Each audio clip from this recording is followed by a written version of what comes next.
Next question. Jocko, in Jiu-Jitsu, I telegraph my moves when I focus on whatever escape or submission I'm attempting. And it's pretty obvious to who I'm training with. How do I learn to work on a particular move while actually setting up another move at the same time? The essence of the Jiu-Jitsu. The essence of Jiu-Jitsu. Dave Burke question, by the way. Interesting. Yeah. Okay, so good question. It actually reveals something pretty cool about Jiu-Jitsu in many cases in Jiu-Jitsu, especially in like the first 3 to 5 years of training. And that's a pretty big span. But what's interesting about is that the setups for moves are actually other moves, right? Yeah. So, and you actually have to attempt the other move legitimately in order for it to work as a setup. So if you're mounted on someone and you want to arm lock somebody, don't grab their arm. That's the telegraph. What you do is you go for the choke. And you don't just fake go for the choke. You go for the choke. Yeah. You put those, you dig in, you grab some gi, you start to attack their neck. And obviously if they don't defend, then you choke them, which is awesome. But so you go for the choke for real. But if they lift up their arm to defend their neck, which they should do, then boom, the arm lock is exposed and you take it. That's the way it works. And the same thing goes with Kimuras. It's like the Kimura sweep guillotine. You know that combo from the guard? It's really like a basic one that you learned from the beginning. Bump sweep the bump sweep, the Kimura, and the guillotine from the guard. The defense for each one of those is the setup for the other. And there's so many, jiu-jitsu, like that's what jiu-jitsu is, right? I mean, it's like triangle arm lock. It's just, that's the way it is. Yeah. You have to commit to the moves. You can't just if you do a half-hearted attempt to do a sit-up sweep on me, I'm not going to give you the reaction that you need to get a guillotine on me, right? Because if you don't push me back hard enough, I'm not going to lean forward enough, and you're not going to be able to grab my neck. Yeah. So it's not going to work. Now, as you progress in jiu-jitsu, you're able to start attacking other things. Like, for instance, you can attack someone's balance as a setup. You can attack their base. You can attack their posture as a setup. You can attack their arm position. So you can attack, the better you get at jiu-jitsu, you can attack some conceptual things. Yeah. Dean said something like that the other day. I was like, dang, that's smart. What he was saying was, he's like, hey, he said, the person on the bottom can't fall down. Dean said that? Yeah. That sounds like Think something about it. Dean would say. I know. It's Something one of those so things that's obvious, but it's profound. Yeah. Right? The person on the bottom can't fall down. Yeah. You can't mess with my balance at all. Yeah. But I can mess with you. If you're on top, I can mess with your balance. Yeah. That's one of the key things that I try and mess with. Your balance. You can't mess with my balance. I'm on the ground. Yeah. Think about that one. Actually, you did say that Dean said that, but I don't know if he said that you can't knock me down when I'm on the ground. Yeah. Awesome. Yeah. Well, that may be just good. the way I put it, but that's the truth. Let's see. These principles, obviously, they apply not only to jiu-jitsu, but they apply to the battlefield and they apply to business. Because if you fake a frontal assault to expose the enemy's flank, but you don't put enough firepower in the frontal assault, then the enemy doesn't have to react to it. So they just kind of keep their perimeter secure. And then when you flank them, their flank is defended. Yeah. So it's the same exact thing. Yeah. You have to commit enough to throw the person's, to make the person react. Yeah. If you don't give them enough, they're not going to react. In the business world, if you if you put up a new product to contend with your competitor in some market, but the product isn't strong enough that it becomes any kind of threat, well, then the competitor doesn't have to contend with it at all. And you've actually wasted effort. So if you're going to go. Get the reaction that you need. If you're going to execute a move to set up your opponent, it has to be strong enough to elicit a real reaction. That's what you have to do. Yeah. Now, you could do something that's like a little distraction. That's a little different than a setup. Yeah. Right? You can distract someone. Usually the distraction is much more minor than a real setup. Yeah. I can get you thinking about something else while I go over here. Yeah. Not as effective. Yeah. But it has its times. Yeah. Yeah, it's so interesting. I think Dave Burke mentioned that idea to me before. Wait, is this a question from Dave Burke? That's from Dave Burke, straight up. Yeah. So And here's another thing: Dave Burke's kind of early in the game, and which is a good thing because he's thinking about this stuff already. Yeah. But I think generally speaking, like those types of tactics, like where I'm going to go for this, and then when he reacts to that thing I went for, then I'm going to really do my real move kind of thing. And there can be chains too, by the way. It can do one thing. Yeah, because that's the advanced thing, jiu-jitsu. And the next thing, yes. And the more advanced two people get when they're rolling against each other, the more that you'll see. So, but being early on. Or the more of it you won't see. I remember when Dean and I were training like maniacs, Burke and the dudes. Sure. And people would watch us, and it barely even looked like jiu-jitsu because the movements were so subtle. Right. Like sometimes you wouldn't even, like, I would just feel his weight shift, and I would immediately shift my weight. And so there's 3 or 4 offensive and defensive moves that happen, and there's barely any movement that's visual because it's all in the weight. Yeah. So. Yeah. So when you don't see it, it's like it's just so subtle that you don't see it. You can't from the outside. visually see it. But it's totally still there, of course.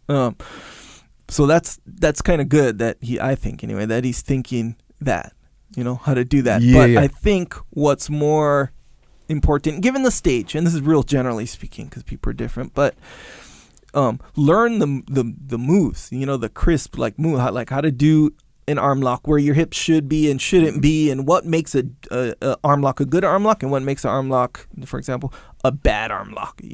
Where it's like, how some guys can do an arm lock, but it's like super easy to escape because you have these 3 details that you just didn't do, even though you know what an arm lock is, kind of thing. So I think anyway that when you start to get those things down, you're a little brown belt, Noah.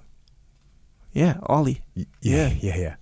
He's got a good arm lock. Yeah, you gotta watch out for that thing. But he's an example of like his arm lock is really good, and everyone's got their really good moves. Yeah, that's a good example. And when you get a handful of those down, or you're just your general game down in that particular way, then you can start like leaking into that kind of way of thinking where it's like, okay, I'm gonna go for this arm lock, and then I'm not sure I 100% disagree with you, because in my mind, if you don't set things up, they're not going to work. Yeah. So you have to set them up, and you have to start learning where that setup looks like. Yeah, but Dave Burke is at that position right now. The moves are not working because he's not setting them up, because he's telegraphing them. Yeah. So that's why he's asking the question. Yeah. So when this is the answer to when that question comes, which it will when you start training jiu-jitsu and you start training against people that know what you know, or at least some of what you know. Yeah. They're going to defend. Yeah. And it's proper that they defend, because their defense is a setup for your next move. Yeah. That's the part you got to realize. Yeah, so considered, and when he asked me this before, or when he talked about it, I forget exactly when it was, I was considering it through his point of view, right? Or and with an experience. Okay, so both his point of view and my point of view. So if I'm rolling with a white belt, and like a real new white belt, and he's doing the move that they learned that day. So he's doing it step by step by the way he learned. And I'm like, okay, that's the ultimate in telegraphing, by the way. When you're looking at the steps that you just watched them learn, kind of thing. Yep. You might even have taught it to him. I don't know.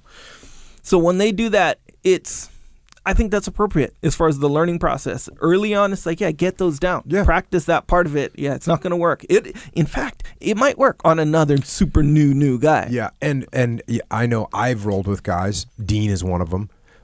Where you know what he's going to do. Yeah. You know what he's going to do. He might as well tell you what he's going to do. And he's going to do it. Yeah. Now, sometimes you give up an inch, and all of a sudden you feel it, and you go, oh man, my arm is exposed. Yeah. And you spend the next 2 minutes defending that arm, and there's nothing you can do to stop it. Right. And I think we both know that that's so much different in this way, because if Dean's like, okay, man, that's so multi-dimensional compared to like a white belt telegraphing his moves. Because Dean, for example, he's like, I'm going to get mount and I'm going to do armbar. So him getting mount is going to be all these little micro like things in there. Yeah. Not to mention the psychological war that he just waged on you. And he's ahead, by the way. So you got that. And then you got all these little things. When he goes for mount, he's just going to get mount. So to get mount, you got to do a certain thing in his case. So when he does those things, that's going to be a bunch of those things that you're talking about. All this thing, I'm going to fake this side, but then I'm going to go this side. I'm going to shift my weight, so he shifts his weight that way. So I go here. So there's little mini things, but he's just so good at it that he can just do it like that. True. So I think, again, the point there is like it's a lot different with a guy who, Dean, when he says, I'm going to get mounted and I'm going to armbar you, he's not telegraphing anything. He's telling you, sure, but he's not technically telegraphing like a white belt situation. But either way, I get it. Either way, I mean, everyone's different. I do think that learning those steps and learning what a good, I think getting that part down early on is I think more foundational. It's foundational. Once you start asking the question, why won't anyone tap to my moves? I need to set them up better. Here you go. Yeah. Yes, I think you're right about that. That's where Dave's at. You know, to your point, how you could, when you want to do, so it's kind of like a feint, right? In boxing, maybe a little bit more like how you say, when I go for a move as a setup move, you got to really sell that move. You got to really be going for that. So it's like Bait, right? Bait. Yeah. In fact, you ever watched the movie Bait? No. Okay, so Bait is a movie with Jamie Foxx and, some other people. Anyway, so one of the guys, it's a long story. I don't want to. So they're trying to catch this gold thief, right? Okay. In bed. So this gold thief, but he's a real genius computer nerd gold thief, dude, and he's super good at hiding. The way you pronounce that, you're like gold thief. I was like, okay, this is a guy that's gold. He's a criminal, but he's like a computer guy, he's super genius, easy, like hides really well, and super hard to find, and all this stuff. And so the guy, the FBI guy, whoever, the law enforcement dude, he's like, hey, we got to set some bait so this guy comes out and gets the bait. But when you set bait, you can't be some fake thing. This bait has to be real. Like a wolf, when you try to catch a wolf, the bait has to be real. It can't be just some bait you bought kind of idea. So, so the idea of the movie is they get this guy, Jamie Foxx, and they make him the bait. But he doesn't know he's the bait because he has to be real. He can't be tainted with the human scent. He got to be a real live piece of bait. So that's essentially what your move's got to be. Absolutely. You got to be like, hey, look, if my bait is the arm lock, if I'm going to bait the Kimura to get the sit-up sweep, that Kimura got to be a fresh, plucked out of the wild Kimura attempt. Yep. And then when he goes and reacts to it or boom, bites it, boom, I get the sit-up sweep. Same exact thing.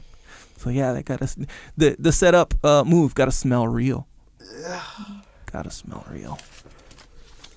Check. That's how I like to keep all my moves smelling super real. You see what I'm saying? Check. Anyway, all right. Next question.